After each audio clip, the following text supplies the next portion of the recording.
'గంగతో Rambabu' cinema గుర్తుంది కదా! అందులో బ్రహ్మానందం ఒక వార్తని ఎలా వక్రీకరిస్తాడు, దాని విషయంలో పవన్ కళ్యాణ్ స్పందన ఎట్లా ఉంటుందో తెలుసు కదా! సేమ్ ఇవాళ ప్రజలందరూ కళ్ళెదురుగుండా జరిగేవి అవే. వార్త ఒకటి, దాన్ని చెప్పే విధానం మరొకటి. వక్రీకరించి చెప్పే విధానమే శాపం అవుతున్నటువంటిది. నిజాలు మనం మాట్లాడుకునే ప్రయత్నం చేస్తున్నాం. 100కి 80% వరకు మన దగ్గర ఫెయిర్గా మాట్లాడుకున్నాం. ఒక 20% తెలియక జరిగే పొరపాటు తప్పించి, తెలిసి తప్పు చేసి ప్రజల్ని తప్పుదోవ పట్టించాలని మనం అనుకోం. ఇది మనం అనుసరిస్తున్నటువంటి ఒక నీతి న్యాయం. ఇక్కడ రాజకీయ మైలేజీకి జగన్ ప్రయత్నం అంటూ ఒక వార్త రాసుకొచ్చింది ఈనాడు. విజయమ్మ జగన్ మీదన ఈ పిటిషన్ వేసింది. జగను షర్మిల ఒకళ్ళకొకళ్ళు తగవబడుతున్నారు, రాజకీయ మైలేజీ కోసం వాళ్ళు కొట్టుకుంటున్నారు, దాని మధ్యలో నేను నలిగిపోతున్నాను అంటూ ఆమె చెన్నైలో ఉన్నటువంటి మధ్యవర్తిత్వ కోర్టులో పిటిషన్ వేసింది. వాస్తవంగా విజయమ్మకి తిండికి గతి లేదా, ఉండటానికి అవకాశం లేదా, ఆవిడికి ఏంటి ప్రాబ్లం? అసలు సరస్వతి షేర్లకి ఆవిడికి ఏంటి సంబంధం? ఆవిడ ఆస్తి కాదు అది. సరస్వతి సంస్థకి సంబంధించిన షేర్లు షర్మిలకే రాసింది జగన్. అయితే అవి తర్వాత తనకి దఖలుపరచాల్సినటువంటి. అయితే ఈలోపే షర్మిలకి జగన్కి గొడవలు రావడం వల్ల టోటల్ ఆప్పెట్టి ఉంచితే ఆమె తన వైపు వాల్చేసుకుంది.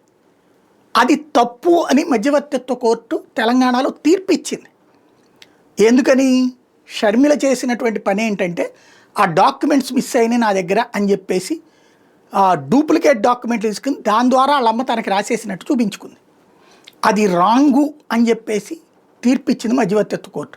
దాన్ని సవాల్ చేసేటప్పుడు ఈ పిటిషన్లలో రాజకీయ ప్రయోజనాలు విజయమ్మ ఆశించట్ల, లేదా విజయమ్మ తన కొడుకు మీదన శత్రుత్వం పెట్టుకోలేదు, తన కొడుకునేమి వ్యతిరేకంగా చూడట్లేదు. దానికి సాక్ష్యం మొన్న కూడా ఏదైతే వైఎస్ఆర్ వర్ధంతప్పుడు జయంతప్పుడు ఆమె జగన్ దగ్గరికి వచ్చినటువంటి తీరు. సరే, దాంట్లో వక్రీకరించి విజువల్స్లో సగం కట్ చేసి ఎడిట్ చేసి దాని మీద ఇచ్చే మ్యూజిక్ గురించి నేను మాట్లాడట్లేదు. ఓవరాల్ విజువల్ చూసి మాట్లాడుతున్నట్టు. అది పక్కన పెడితే, ఇప్పుడు ఇలాంటి తన రాజకీయ ప్రయోజనం కోసం అన్న మీద ద్వేషంతో కూడినటువంటి విధంగా పిటిషన్లు వేపిస్తోంది షర్మిల. ఇప్పుడు విజయమ్మ ఆవిడ దగ్గర ఉంటుంది, ఆవిడ తరపున పిటిషన్ వేస్తోంది షర్మిల. అందులో ఏమని మెన్షన్ చేసుకొచ్చారంటే, వీళ్ళిద్దరు రాజకీయ మైలేజీ కోసం చేసుకున్నారు, మధ్యలో ఈ సరస్వతి ఇది నాది అన్నటువంటి కోణంలో చెప్పుకొచ్చారు. మేబీ రేపు పొద్దున ఆ మధ్యవర్తిత్వ కోర్టు ఆవిడికి రాసిస్తే ఓకే, తప్పేం లేదు. అది రాసియకపోతే అప్పుడు ఏం జరుగుతుంది? మొన్న క్రిందటిసారి జగన్ గెలిచాడు, అంతకుముందు జగన్కి వ్యతిరేకంగా వాదనలన్నీ ఫ్రంట్ పేజీ బ్యానర్లు పెట్టి బ్యాక్ పేజీ బ్యానర్లు పెట్టినటువంటి వాళ్ళు ఆ పిటిషన్కి వ్యతిరేకంగా తీర్పు వచ్చి ఆ సంస్థ జగన్దే అని తీర్పు వస్తే అది మాత్రం లోపల పేజీలో ఒక ముక్క వేశారు సింగల్ కాలం.